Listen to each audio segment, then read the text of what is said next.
mba hialana amin'ny fifandirana amin'ny fampiarana ny lalàna amin'ny fanerendrena izay prime ministre lehiben'ny gouvernemanta dia nanambara moa Andriamatoa Alain Mavimbina lehiben'ny faritra Atsinanana teo aloha fa azon'ny filoham-pirenena atao tsara ny mampiasa ny fahefana eo am-pelatana. Azon'ny filoham-pirenena atao ny manao ny exploitation ny article 61 amin'ny alalan'ny axe hafa ao anatin'ny constitution. Ino ny axe le tiana azantsika androany. Ny option anankiray izay mbola misokatra ho an'ny filoham-pirenena amin'izao fotoana izao ny fahafahan'ny filoham-pirenena miditra ao anatin'ny famelona ny institution tsy misy. Zany hoe rehefa misy blocage ny retour à l'ordre normal ao anatin'ny cadre ny constitutionnel.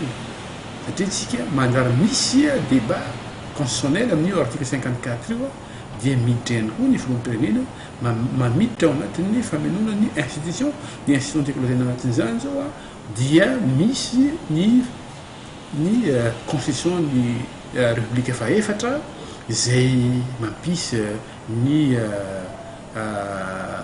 faritany ohatra. Ka ny filohan'ny faritany dia azon'ny filohan'ny pirenena amin'izao fotoana izao no manendry azy anatin'ny faritany enina.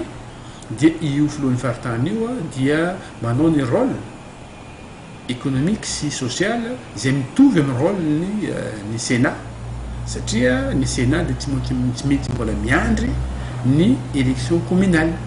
Ny élection communale dia omaniny ny faritany, ny région, ny district miaraka amin'ny gouvernement izay amperinasa amin'izao fotoana izao izay eken'ny lanam-panireny ihany koa ny anohizan'io gouvernemanta io ny asany mandra-pahafahany ahita ny gouvernemanta vaovao izay mivoaka ao anatin'ny assemblée nationale araka izay article 54.